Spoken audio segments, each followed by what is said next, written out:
Tikus mati memakan racun, racun dimakan bersama jamur. Belajarlah terus dengan tekun, tetap semangat, pantang mundur. Shalom. Kita bertemu lagi dalam renungan malam pada hari ini, hari Senin tanggal 8 Juni 2020. Kiranya kita bisa belajar firman Tuhan bersama-sama dengan penuh sukacita dan penuh kasih rahmat Tuhan. Saudaraku, mari kita mulai renungan malam kita pada hari ini dengan berdoa bersama-sama. Kita berdoa. Tuhan yang baik, terima kasih atas kesempatan yang Tuhan berikan sehingga kami dapat melayani pada hari ini. Biarlah kami melayani dengan penuh sukacita dan membawa berkat bagi kami dan orang-orang di sekitar kami dan kemuliaan bagi nama-Mu. Bapa, kami akan belajar firman-Mu. Biarlah firman yang Tuhan berikan membawa kami pada satu kepastian bahwa kehendak-Mu yang terbaik dalam hidup kami. Pimpinlah kami dimanapun kami berada Tuhan. Dalam nama Yesus Tuhan dan Penebus kami berdoa dan mengucap syukur selalu. Amin. Sahabat Yesus Kristus, renungan malam kita pada hari ini berjudul Prinsip Tahun Hari. Salah satu kunci penafsiran historis adalah prinsip tahun hari. Banyak sarjana selama berabad-abad menerapkan prinsip ini pada nubuatan mengenai waktu dalam Daniel dan Wahyu.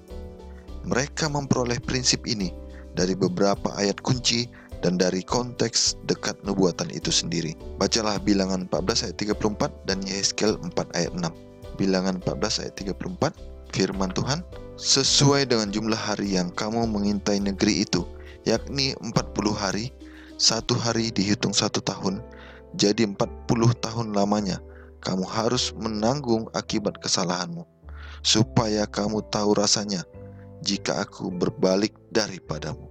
Yehezkiel 4 ayat 6. Kalau engkau sudah mengakhiri waktu ini, berbaringlah engkau untuk kedua kalinya, tetapi pada sisi kananmu, dan tanggunglah hukuman kaum Yehuda 40 hari lamanya. Aku menentukan bagimu 1 hari untuk 1 tahun. Dari ayat di atas, bagaimanakah Allah menguraikan prinsip tahun hari? Dalam ayat-ayat tersebut, kita dapat melihat dengan jelas gagasan tentang prinsip tahun hari. Tetapi bagaimana kita membenarkan pemakaian prinsip ini terhadap beberapa nubuatan waktu seperti dalam Daniel 7 ayat 25 dan Daniel 8 ayat 14 serta Wahyu 11 ayat 2 dan 3, Wahyu 12 ayat 6 dan 14 dan Wahyu 13 ayat 15. Mari kita baca mulai dari Daniel 7 ayat 25. Ia akan mengucapkan perkataan yang menentang yang maha tinggi dan akan menganiaya orang-orang kudus milik yang maha tinggi. Ia berusaha untuk mengubah waktu dan hukum, dan mereka akan diserahkan ke dalam tangannya selama 1 masa dan 2 masa dan setengah masa. Daniel 8 ayat 14, maka ia menjawab, sampai lewat 2300 petang dan pagi, lalu tempat kudus itu akan dipulihkan dalam keadaan yang wajar. Wahyu 11 ayat 23, tetapi kecualikan pelataran bait suci yang di sebelah luar, janganlah engkau mengukurnya, karena ia telah diberikan kepada bangsa-bangsa lain, dan mereka akan menginjak-injak kota suci 42 bulan lamanya. Dan aku akan memberi tugas kepada 2 saksiku, supaya mereka bernubuat sambil berkabung 1260 hari lamanya. Wahyu 12 ayat 6 dan 14, perempuan itu lari ke padang gurun, di mana telah disediakan suatu tempat baginya oleh Allah, supaya ia dipelihara di situ 1260 hari lamanya. Kepada perempuan itu diberikan kedua sayap dari burung nasar yang besar, supaya ia terbang ke tempatnya di padang gurun, di mana ia dipelihara jauh dari tempat ular itu selama 1 masa dan 2 masa dan setengah masa. Yang terakhir Wahyu 13 ayat 5, dan kepada binatang itu diberikan mulut yang penuh kesombongan dan hujat. Kepadanya diberikan juga kuasa untuk melakukannya 42 bulan lamanya. Dalam ayat-ayat tersebut, 3 unsur lainnya yang mendukung prinsip tahun hari dalam nubuatan Daniel dan Wahyu ini adalah penggunaan lambang, periode waktu yang lama, dan pernyataan khusus. Pertama, sifat lambang dari binatang dan tanduk yang mewakili kerajaan menunjukkan bahwa nubuatan waktu juga harus dipahami sebagai simbolis. Binatang buas dan tanduk tidak harus dipahami secara harfiah. Itu adalah lambang untuk sesuatu yang lain. Oleh sebab itu, karena seluruh nubuatan ini simbolis, bukan literal, mengapakah kita menganggap nubuatan tentang waktu itu saja yang literal? Jawabannya tentu saja tidak akan demikian. Kedua, banyak peristiwa dan kerajaan yang digambarkan dalam nubuatan meliputi tempat waktu berabad-abad yang tidak mungkin terjadi jika waktu nubuatan yang digambarkannya dipakai secara harfiah. Ketika prinsip tahun hari diterapkan, waktunya cocok dengan peristiwa dalam cara yang sangat akurat, sesuatu yang tidak mungkin jika waktu nubuatan dipakai secara harfiah.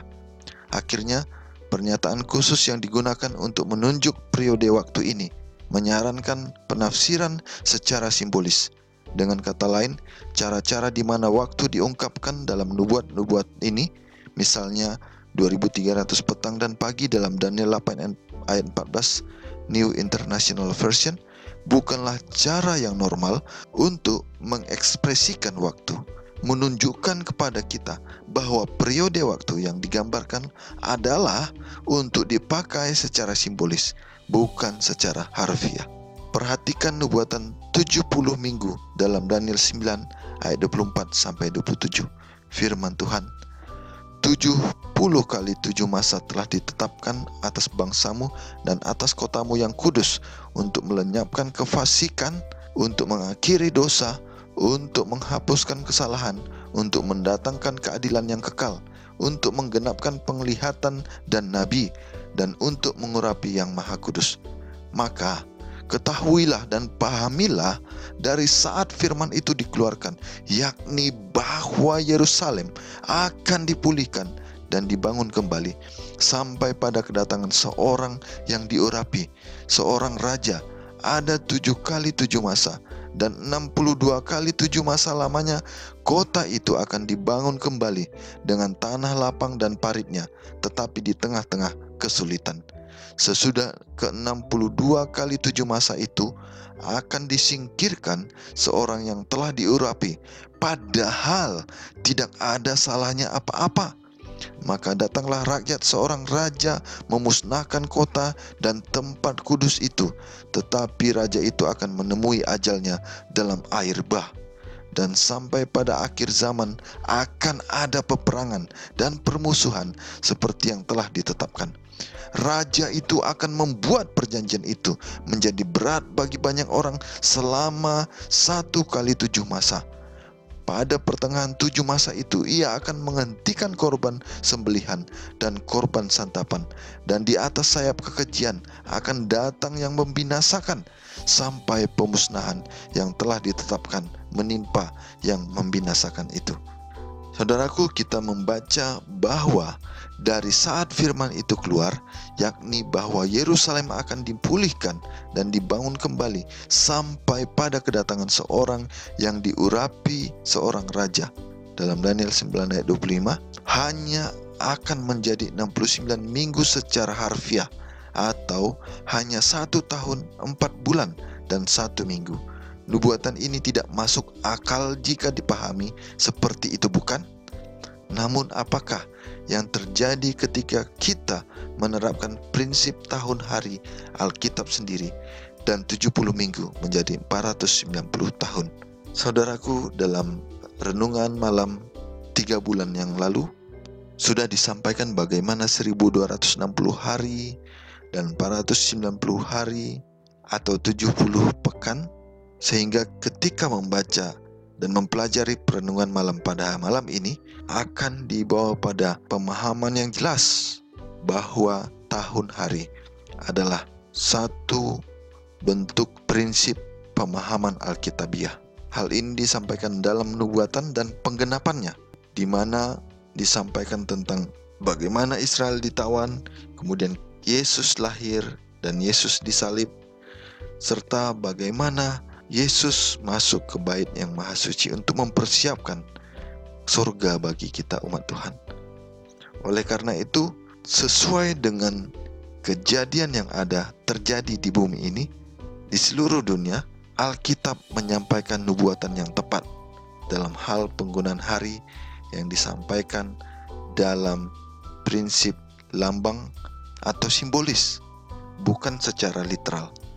Marilah kita dengan penguatan firman ini semakin yakin dan percaya bahwa ada bagian Alkitab yang diterapkan, yang disampaikan untuk diimani sebagai firman yang menggunakan prinsip tahun hari, sehingga kita memuliakan Tuhan, hidup dalam kasih karunia-Nya, dan mempersiapkan diri untuk kedatangannya yang kedua kali, untuk keselamatan dan kehidupan kekal. Biarlah nama Tuhan dimuliakan. Mari kita sama-sama berdoa. Terima kasih untuk firman Tuhan yang Tuhan sudah berikan. Biarlah ini menuntun kami untuk semakin memahami betapa Tuhan berikan kepada kami kesempatan untuk mengerti sejarah dunia ini, apa yang akan terjadi, sehingga kami hidup percaya kepadamu, memuliakan Engkau Bapa, dan membawa umat-umat kepada kebenaran kasih-Mu. Inilah doa dan permohonan kami Tuhan, berikanlah kami penyerahan selalu dalam hidup kami, dalam mempelajari firman-Mu, dan mempersiapkan kami untuk keselamatan kehidupan yang kekal di surga. Di dalam nama anak Yesus Kristus, Tuhan dan penebus kami mohon dengarkanlah dan sempurnakanlah doa kami ini Bapa. Kami berdoa dan mengucap syukur selalu. Amin. Tembok Cina berukuran besar, letaknya jauh dari Mekah. Hadapi cobaan dengan sabar, niscaya hidup bertambah berkah. Horas.